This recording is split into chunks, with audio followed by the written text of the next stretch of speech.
A cada instante, mesmo que de forma não consciente, nosso corpo nos dá pistas de como avançar, paralisar ou fugir.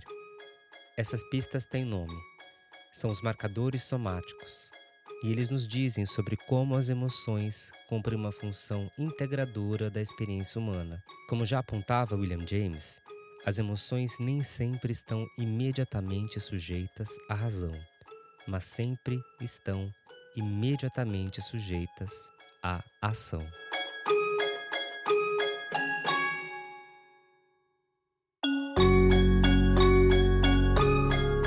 Eu me chamo Maércio Maia, eu sou neurocientista e um ex-bailarino que acredita no potencial do corpo para que a gente possa conhecer o mundo e a nós mesmos. Aqui, semanalmente, eu converso sobre temas da vida atravessados pela minha visão como neurocientista, artista e professor. O tema do nosso primeiro encontro são os marcadores somáticos, uma hipótese do neurocientista português Antônio Damasio, que modela como o cérebro atribui pesos e qualidades a memórias guardadas em forma de estados do corpo.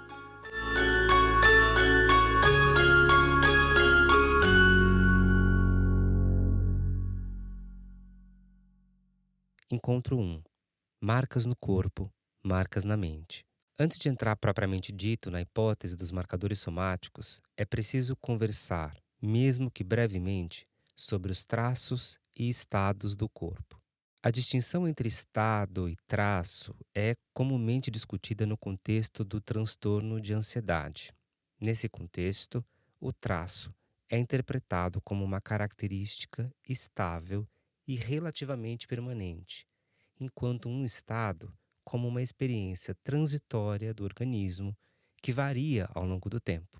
Trazendo a discussão para o corpo, um traço corporal pode se referir a características morfológicas do corpo, ou seja, a estrutura e forma estáveis, como a altura, a cor dos olhos, o timbre vocal, etc. Na educação somática, um cara que vai ser intimamente interessado nesse assunto vai ser o Stanley Keleman, que se utilizou do estudo da forma, do micro ao macrocorpo, para encaminhar padrões de corporificação da experiência humana.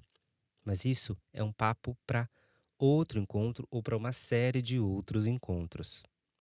O estado corporal, por sua vez, se refere à modulação da fisiologia em um período transiente, que vem e passa.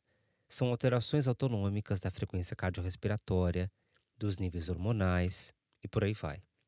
Estados corporais são muitas vezes chamados de paisagens somáticas, e isso nada mais quer dizer do que abstrações subjetivas de como o meu corpo se encontra em um dado momento que chamamos de presente. Eu inicio falando de traços e estados do corpo, pois os estados são, na hipótese de Damasio, os contribuintes fixadores para os marcadores somáticos. Esses estados refletem, nas suas próprias palavras, um pedaço artificial e momentâneo de vida que indica o que se passava nos vários órgãos de um vasto organismo. Essas aspas eu repliquei do livro O Erro de Descartes, em que ele discute os marcadores.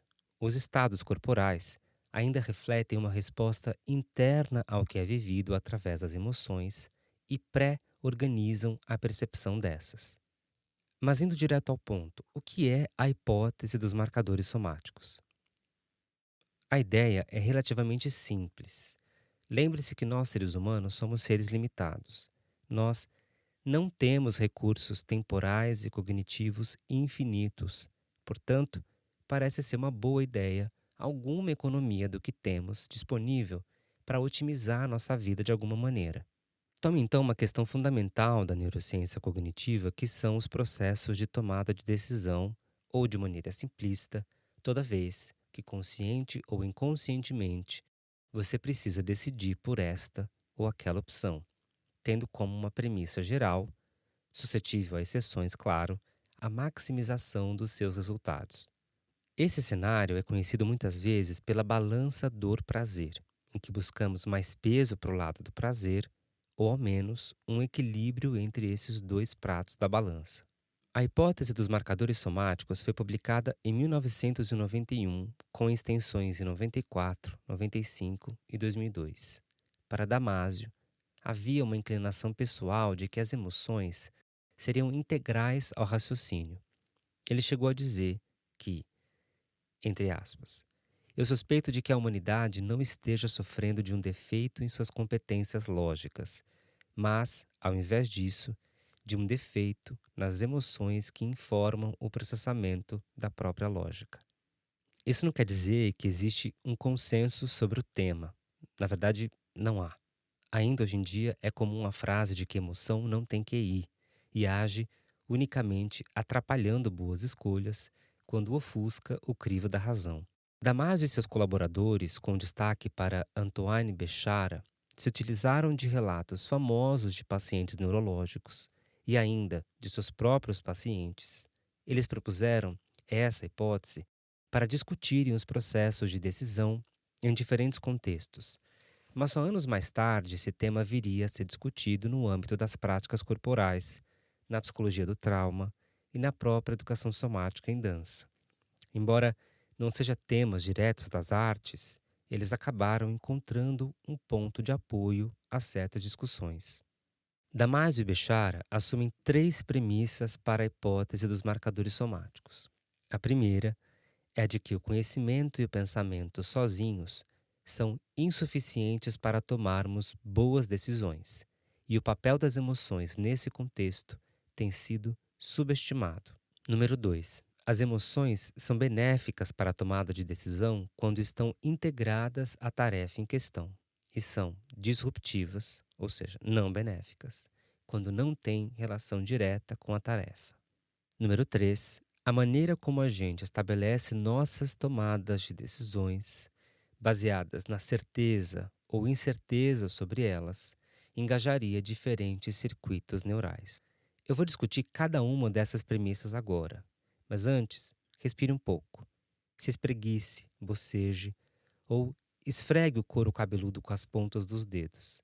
Isso pode te ajudar a trazer um pouco mais de presença na escuta dessas palavras.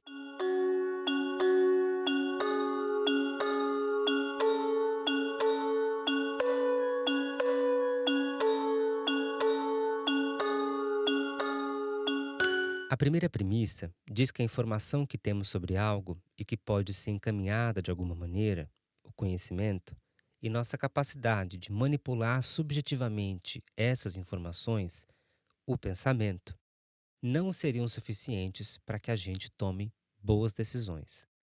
Essa premissa foi formulada, sobretudo, a partir da observação de pacientes neurológicos observados a partir do século XIX, em que pessoas com lesões cerebrais em uma parte do lobo frontal perdiam suas habilidades de fazer escolhas racionais, além de perderem suas habilidades de processar emoções de forma usual. O que parecia curioso era que essas pessoas preservavam sua racionalidade, o conhecimento sobre si próprias e o mundo e ainda a sua capacidade de resolver operações lógicas. Mesmo assim, tinham dificuldades de planejar o seu dia e de cultivar relações sociais. Além disso, as escolhas que faziam ao longo da vida, após a lesão cerebral, eram marcadas por uma série de perdas de diferentes tipos, incluindo perdas financeiras, sociais e afetivas. É extremamente corriqueiro ouvirmos que emoções demais atrapalham a razão. Na hipótese de Damasio, não é o quanto de emoção está presente que influencia uma decisão, mas se ela está relacionada ou não à tarefa em si. Assim, chegamos à segunda premissa. Aqui vemos que uma emoção nos levaria a uma escolha vantajosa quando associada diretamente ao contexto da escolha ou à própria tarefa. Por outro lado, atrapalharia o sujeito quando estivesse desconectada da tarefa ou da escolha. Uma maneira simples de entender isso é pensar que uma emoção nos ajudaria quando está causalmente ligada às opções, desfechos ou valores envolvidos na tomada de decisão. Por exemplo, quando traz elementos de experiências passadas como um risco ou recompensa atrelados. Nesse sentido, as emoções nos ajudam a priorizar ou não uma certa escolha e guiam nossas decisões. Uma emoção que nos atrapalharia seria uma emoção quando originadas de uma fonte distinta à tarefa ou escolha em questão, como uma alteração de humor prévia, a fadiga, o estresse ou uma ameaça distinta à escolha em questão. A gente não vai entrar fundo na terceira premissa, mas basta pensar que circuitos neurais distintos respondem baseados na certeza ou incerteza que temos sobre uma determinada escolha. Aqui vale uma ressalva importante. O grau de certeza ou incerteza sobre algo não é explicado unicamente pela quantidade de informação que se tem sobre esse algo, mas ainda pela confiança que experienciamos a partir e sobre esse algo. O ponto inicial de Damásio, antes mesmo do estudo de casos clínicos com pacientes com lesões frontais, era que a racionalidade humana, incluindo a lógica, estaria vinculada à emoção e ao sentimento, elementos centrais das potências humanas. Os pacientes que Damásio acompanhou ao longo de sua carreira, no momento em que propunha suas primeiras ideias acerca de o erro de Descartes, apresentavam lesões semelhantes. Além disso, expressavam um comprometimento para realizarem decisões racionais, bem como para processarem emoções em seu dia a dia. Esses pacientes não perderam seus instrumentos de racionalidade, assim como não perderam o conhecimento do mundo necessário para tomar decisões, ou mesmo as características lógicas para ordenarem escolhas em termos de ganhos e perdas. O que esses pacientes perderam foram suas capacidades de intercâmbio de informações emocionais para a tomada de decisão ou para as escolhas relacionais apropriadas para a vida em sociedade. Não se pode dizer que perderam a possibilidade de viver ou expressar emoções, mas de interconectá-las em dimensões de alta ordem de suas vidas. Nas palavras do próprio Damásio, a emoção pode ser o sistema de suporte, sem o qual o edifício da razão não pode funcionar de forma apropriada ou ainda desmoronar.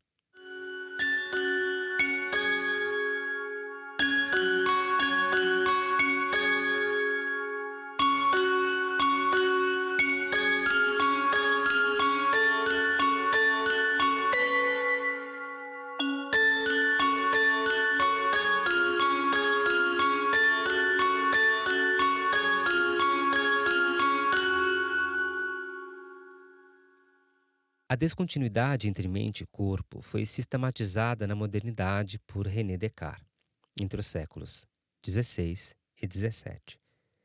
Sua perspectiva filosófica está centrada na proposição de que o corpo e a alma são duas substâncias distintas e que suas propriedades são incompatíveis. Aqui, alma é uma palavra usada de forma intercambiável por mente.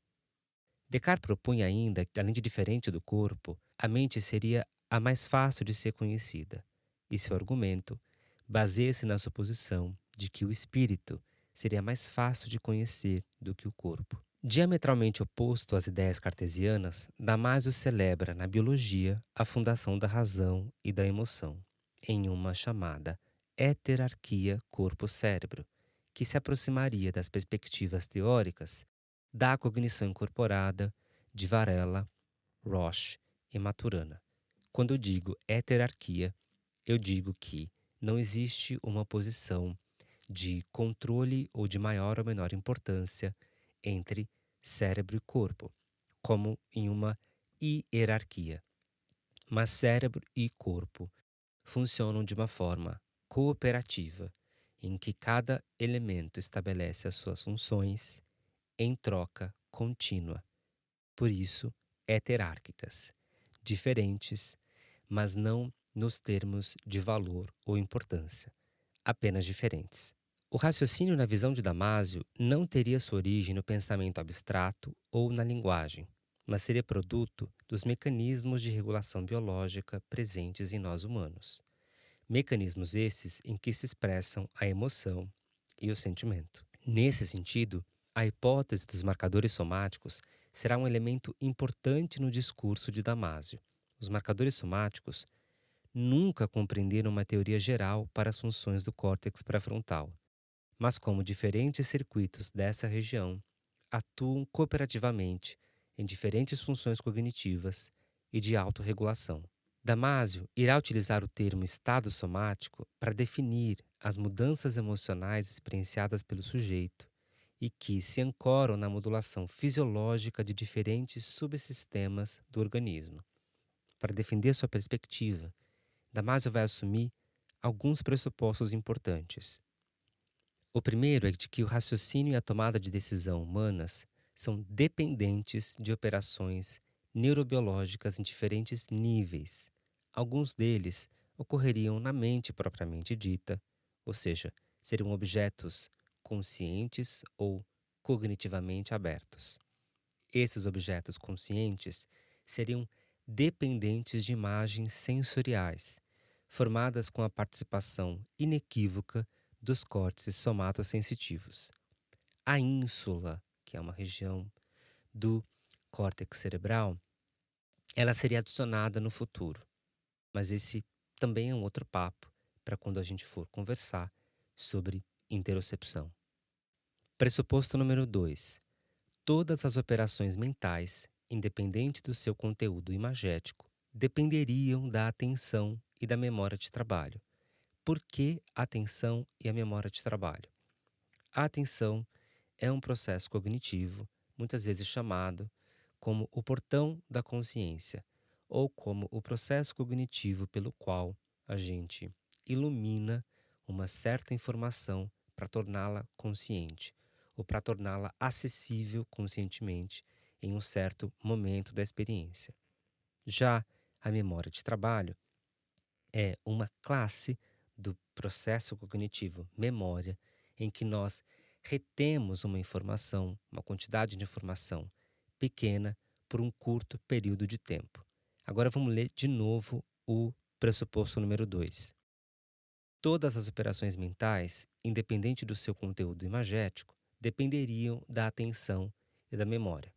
Ou seja, todas as operações mentais, independente do seu conteúdo imagético, dependeriam da maneira como a gente atribui uma luz ou ilumina uma quantidade e parte da informação disponível e ainda se utiliza de uma pequena porção da informação que está disponível no nosso corpo em um determinado momento da experiência.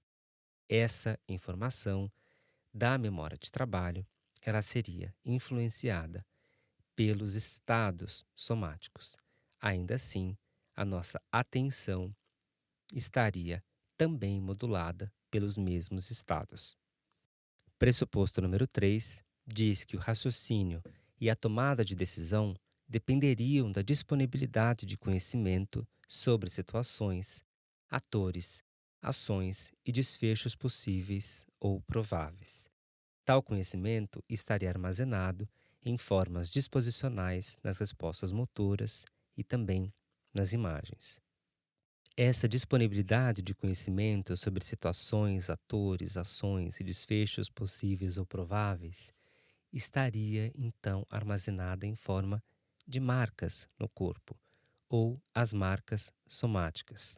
Os marcadores somáticos seriam neurobiologicamente representados por estruturas em rede com operações delineadas. O córtex pré-frontal ventromedial seria um repositório de informações que estabeleceria um link entre o conhecimento factual e os estados biorregulatórios. A sinalização de eventos experienciados ao longo da vida seria parte fundamental da tomada de decisão, e isso seria feito a partir da reativação não consciente do conjunto de respostas sensoriais armazenados no sistema. Estados emocionais seriam parte integrante na formação desses marcadores.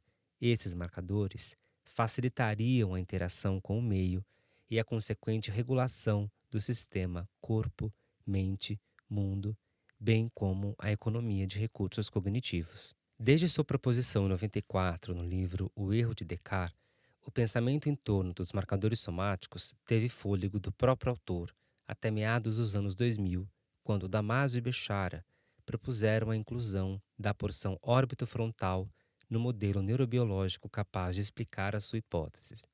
De lá para cá, é notável o distanciamento de Damasio em torno de sua própria hipótese, ao menos explicitamente. Hoje, com 81 anos, Damasio concentra seus escritos acadêmicos em torno da biologia molecular e é inegável sua inclinação ao desejo de discutir a consciência humana sob o estudo do papel do corpo e das emoções. Para ele, o conhecimento de si só seria possível ao tomar os estados corporais e emocionais como estratégia. O erro de Descartes continua a despertar um vasto interesse nas pessoas que ensinam, cuidam ou criam a partir e através do movimento, e o faz porque considera o corpo vivido em primeira pessoa, porque dá luz à ideia de que só existimos porque temos sentimento do mundo, um sentimento que não é outra coisa senão incorporado, encarnado, corporificado em nossa estrutura e imagem, pois mesmo quando adota o termo eu neural para dialogar com seu leitor, Damasio o faz de tal forma a unir o conteúdo intra e extracraniano, o que está para dentro e fora da pele, incluindo o mundo relacional. Eu, particularmente, tenho uma posição explícita sobre formas de recusa ao dualismo de substâncias proposto por Descartes. Para mim, não há outra maneira de recusar o dualismo de Descartes senão dançar.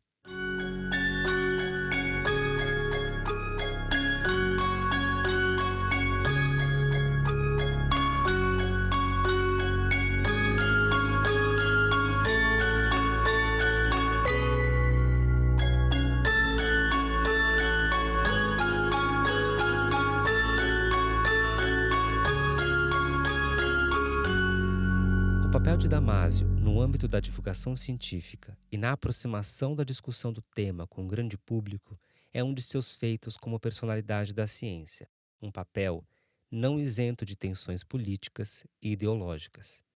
Para a gente aqui, é importante conhecer a fala e a crítica a ela. Por isso, no encontro da semana que vem, a gente vai explorar justamente o outro lado, de quem critica os marcadores somáticos. Mas não esqueça que toda sexta-feira sai um encontro bônus, em que eu discuto o tema do encontro anterior a partir da seguinte pergunta: o que isso tem a ver com dança? O podcast Deixa Mover é uma produção independente. Se você acredita no que acabou de ouvir, compartilhe com seus amigos, colegas de trabalho e família. Assim, você contribui para o crescimento do projeto e faz com que ele encontre mais pessoas. Obrigado pelo seu tempo e movimento. Até a próxima.